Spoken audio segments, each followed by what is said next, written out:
大家好，欢迎来到独处咖啡屋，我是易采，和你一起了解生活，享受美好的独处时光。今天这期咖啡屋要讲的内容是，女人过了40岁就不要买这4种包，廉价没品味。希望你喜欢，订阅支持。40岁的闺蜜毛毛谈起她的包包时告诉我，其实我的钱正用另一种形式陪着我呢。也许有人会觉得包过时了就不值钱了，为什么还要买包呢？我不这么认为，包包对于我来说，就像儿时的布娃娃，是我人生中不可缺少的贴身陪伴。每个包包都有属于它自己的回忆和故事，都是值得我珍藏的宝贝。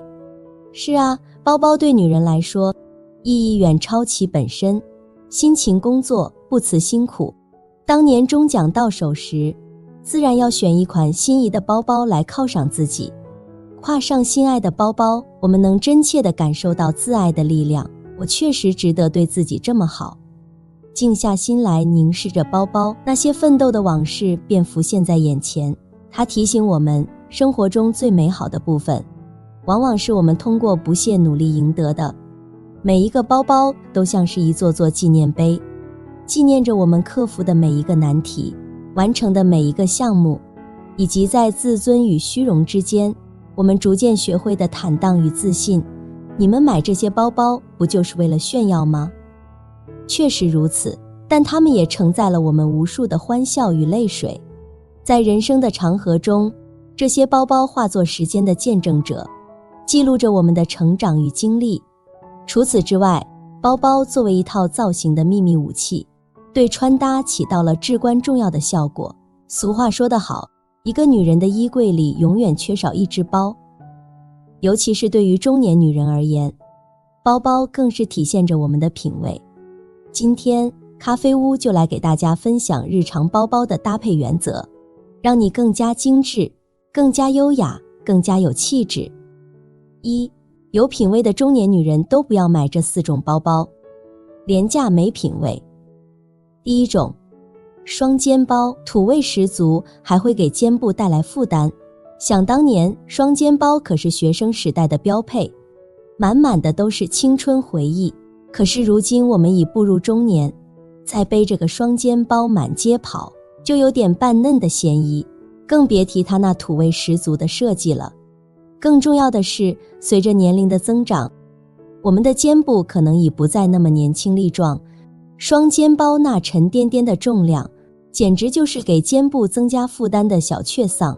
所以为了你的气质和肩部健康，还是让双肩包留在回忆里吧。第二种，老花大妈包，自带年龄感。带有老花设计的大妈包，自带一股岁月的味道。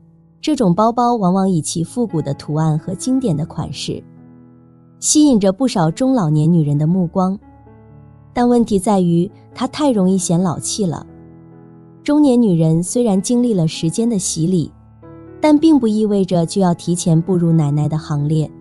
选择这样的包包，无疑是在无形中放大了自己的年龄感，让人忽略了你内在的活力与魅力。第3，防大牌包，廉价且影响个人形象。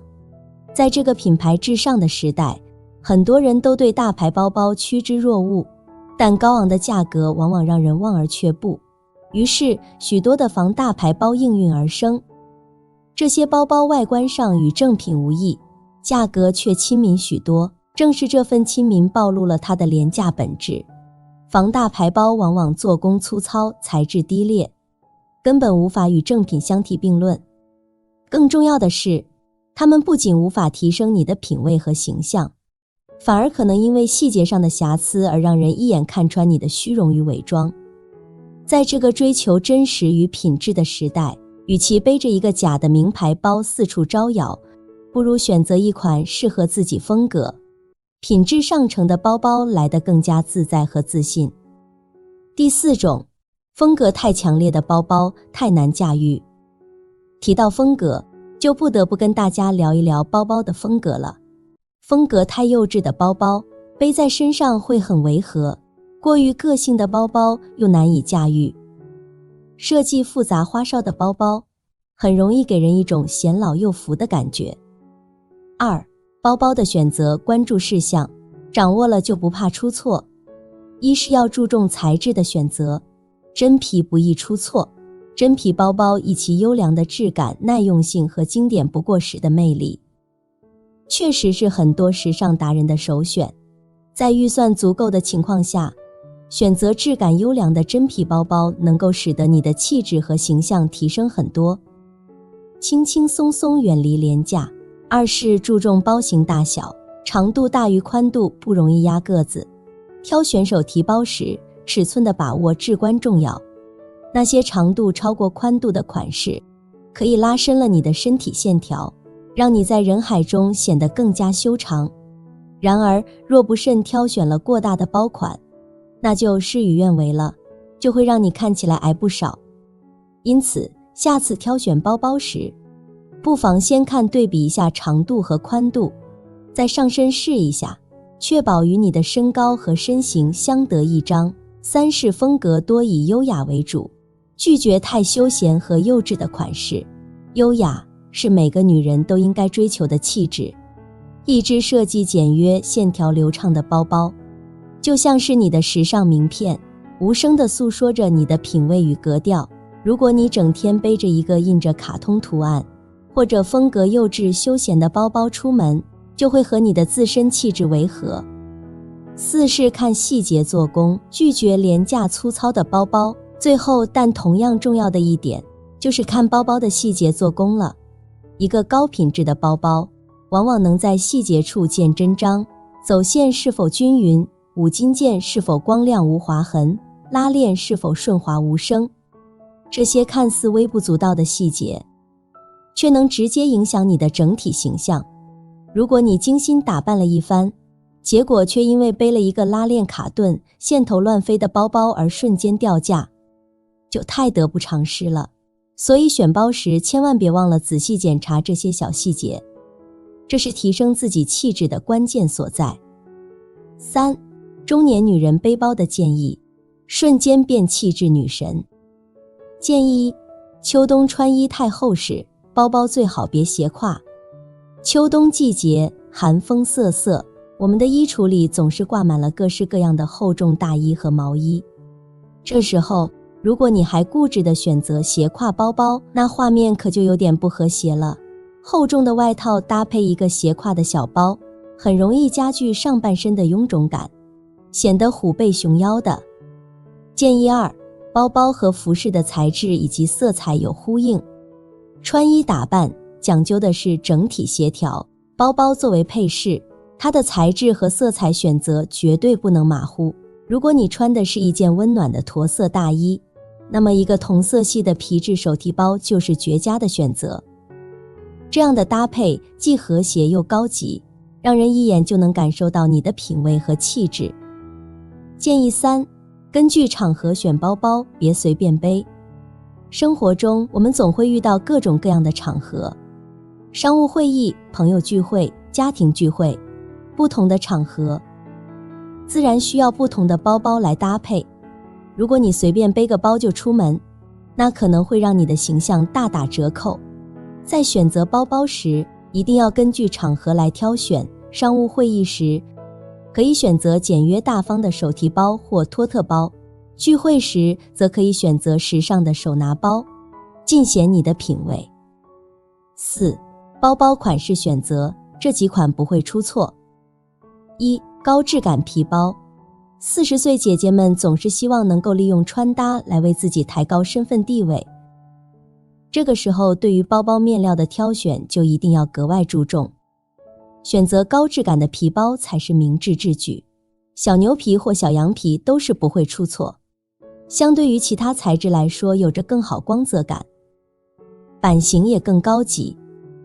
2. 通勤水桶包。作为职场女人，包包此时不仅仅要成为时尚单品，同时也要耐装，这也是通勤的水桶包受到职业女人欢迎的原因。水桶包的版型相对于其他的小包包来说会更加大，也更耐装，宽大的包带看起来也是非常大气的。3. 超大托特包。与水桶包有着同样功效的还有托特包，托特包的版型更大，因此更适合一些身材高挑的女人们，小个子驾驭起来就有些困难了。同时托特包的风格看起来也会更加霸气有个性，因此无论是搭配一些职场装或者是工装造型都显得格外的和谐。4. 时尚链条包。除了耐装，包包作为装饰品也应该具备一定的时尚度，可以在上面加入一些金属的元素来增添潮流感。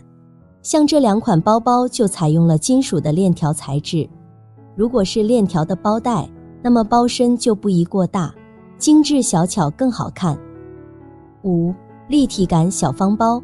各种各样款式的包可以说是让人挑花了眼，但是要说到最经典不会出错的，还是立体感十足的小方包，尤其是在选择一些贴身的单品时，最主要的就是想要营造出精致的形象。这个时候包身不宜软塌，立体的设计更显版型。5. 包包的搭配原则。包包早已不仅仅是装载物品的容器，它是你时尚态度的宣言，是走在街头巷尾时的自信光环。但面对大大小小五颜六色的包包，还是不知道应该怎么搭配。其实包包是为鞋子服务的，鞋子是为服装服务的，读起来比较绕嘴，捋捋就明白。换言之，也可以说包包是为服装服务的，都没毛病。前提是一定要注意先和鞋子的呼应，而很多人把顺序搞反了，整体穿搭才会看起来不够协调。因为包包和鞋子都是属于配饰类单品，不同的配饰要对应不同的穿搭风格。例如甜美可爱的包包不能去对应大女主风格的衣服，鞋子也是如此。所以包包跟鞋子的搭配需要同颜色呼应、同风格呼应、同材质呼应，这3个条件只要满足其中一个就可以。当然以上3个点都满足，那就更加完美。随着人们对美的追求，市场的包包琳琅满目，形状、色彩以及图案也千变万化。设计师们和厂家也是为了新的创意以及噱头来刺激消费者的感官，用尽了苦心。其实作为我们来说，并不需要过多的追求潮流，日常搭配准备几个基础款就可以，一搭配不过时。那么问题来了，基础款和设计款的包包如何区分呢？今天就以职场通勤包包为例做解析。一款利用率较高的包包，在颜色和款式符合简洁、纯色，没有花里胡哨的设计这几点。风格趋向于中性化的包包，不可过于方正呆板，也就是外形曲直适中，颜色冷暖适中，皮质挺阔有型且有力量感，更是适合职场女人。职场女人在搭配包包上，款式越简单越好，一搭配面料不要太软塌，容易显得没有精气神儿，也不实用还不好搭配衣服。手提和肩背两用的包包，尽量手提会更优雅，内包的容量根据自己的情况选择，我是喜欢内容量稍大一点的。这个包包整体外形是偏曲的，所以搭配偏休闲的会和谐。第2款包包是有曲有直的，但是皮质偏软，建议搭配休闲会更和谐。如果就是想搭配职业装，也别太硬朗太直的版型。还有一种简单的方法，就是以服装风格为基准来搭配。上面我说过了，鞋子一定要先和服装风格呼应好，别搞得不伦不类的像个大杂烩。如果记不住，就记住这一点也差不多50分了。只要是你整套穿搭里有的颜色，你用包包呼应其中一个颜色就可以。风格也要和谐，如果要想再进一步提高搭配分值，那就要稍微动动脑子，背过这个5个搭配方式就可以60分了。1. 艳丽彩色的衣服通常比较扎眼，搭配黑色，个性又吸睛。2. 莫兰迪色系的衣服搭配白色包包，清新又减龄。3. 清浅色的衣服搭配同色系略微暗沉的颜色，更有品质感。4. 衣服上有图案的，只取里面其中一个颜色呼应就好。5. 中性色的衣服在搭配包包时，彩色的会更加吸睛，白色包包显干净清爽，中性色包包会更低调高级感。如果你穿深色的衣服，可以搭配白色或是彩色来点亮整体造型。日常穿搭中用到包包，我们有很多人不太在意它的搭配，随便一搭就完事了。其实包包和鞋子这样的配饰在我们身上的作用很大，也是整套搭配风格是否和谐的关键点。一双不合适的鞋子会破坏整体穿搭的效果，同样一个突兀的包包也会有这样的破坏效果。包治百病，这句话不是没有道理的。中年女人一定要有一款可以拿得出手、背得出去的包包，这样的你才是大气优雅的。可是话说回来，女人为什么喜欢包包呢？在书上偶然看到了一篇很有趣的文章，文章中写道，在某座城市里，很容易发生一些轻微的碰撞摩擦事故，那些撞到路人的肇事者往往是一些中年女人，而她们每个人的手中都会拎着一只价格不菲的包包。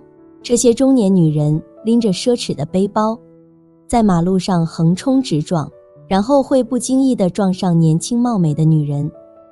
这样的事情发生的多了，便有心理学家对此进行了研究，而研究结果表明，这些中年女人撞人的目的不是因为莽撞，而是出于一种炫耀，而炫耀物就是她们手中的包包。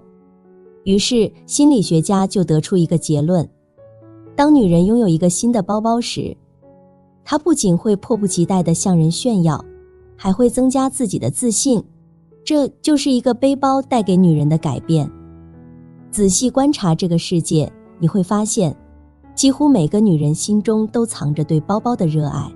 就在几天前，我和一位同事一同出差，我们坐在一家餐厅里用餐。突然，他放下手中的刀叉，眼神定格在了我背后的某个角落。我顺着他的视线望去，只见一个男人正为他的女友拎着一款白色菱形方格的包包，站在不远处。同事轻声对我说：“看，那款包包多漂亮。”他的话语中带着一丝羡慕，又有些无奈地补充道：“可惜我买不起。”这位同事对包包的热爱可谓是众所周知。不久前，他刚领到一笔奖金，仿佛手头宽裕得不得了，立刻就用这笔钱买了一个新包。这次出差，他背的那款包，也是我之前从未见过的。他似乎每隔一段时间，就会给自己添置一款新的包包。我忍不住问他：“你已经有了那么多包包，为什么还要不断地买呢？”他斜眼看了我一下，反问道：“难道你不懂得一个新包包带来的那种快乐吗？每当我心情低落时，买一个新包，心情就会立刻变得明媚起来。”细细品味，确实如此。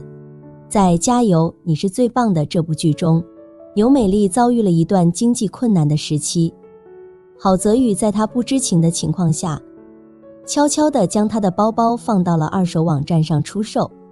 得知真相的牛美丽几乎要气炸了，但随着郝泽宇的成功，她不仅赎回了那些包包，还额外买了许多新的送给他。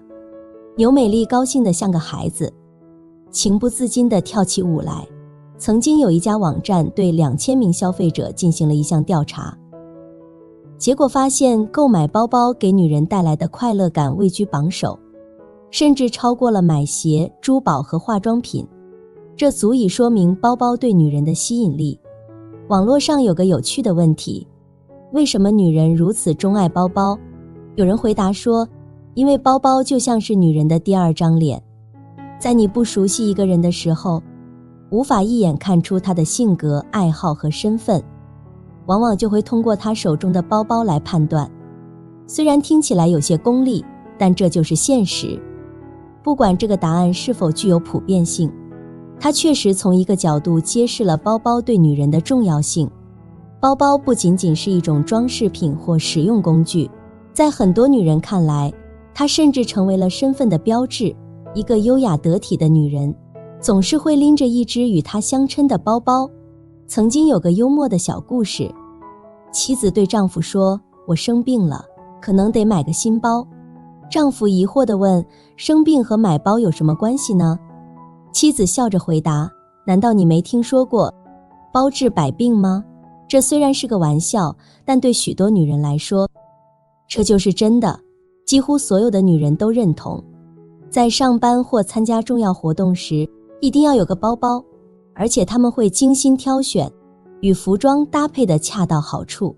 无论是大包还是小包，只要她们手里拿着，哪怕里面只装着一串钥匙，对她们来说都是一种安心的感觉。对现代时尚女人而言，包包不仅仅是装东西的容器，它更是一种时尚的象征。有些女人外表看起来朴素、简单、低调，但她们手中的包包却非常讲究、时尚甚至奢华，成为她们身上最吸引眼球的亮点。女人对包包的渴望似乎永远无法满足。调查显示，英国 42.2% 的女人对购买包包情有独钟，是全球最爱买包的国家之一。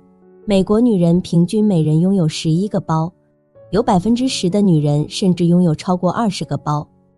在电视剧《欲望都市》中，当女主角终于通过自己的努力买到心仪的名牌包时，她感慨地说，她的风格并不重要，重要的是它本身的意义。当我拎着那个包，我就知道我已经成功了。这或许才是女人钟爱包包的深层含义，因为那些名牌包背后，是女人对自己努力奋斗的肯定和奖励。即使生活有时不尽如人意，但一个包包就能让她们感到快乐。凯特在她的书《我爱手袋》中写道，如果背大牌包包是一种身份的体现，背小众设计师包包同样是一种身份的体现，体现不俗的品牌和坚持个性的自信。一个人用什么价位的包包不心疼，或许反映出他的生活方式和思想境界。向往奢侈品不是虚荣，不买奢侈品更不值得羞愧。愿你我的余生都能跟随自己的声音，好好的爱自己，不随波逐流，不人云亦云，自在随性，幸福美丽。好了，这期咖啡屋到此就分享完了。如果内容对你有所帮助，或者看后有所醒悟，麻烦你订阅和分享给身边的朋友。欢迎留言和投稿，在咖啡屋与我们一起学习别人的最好，遇见更好的自己。我们下期节目见。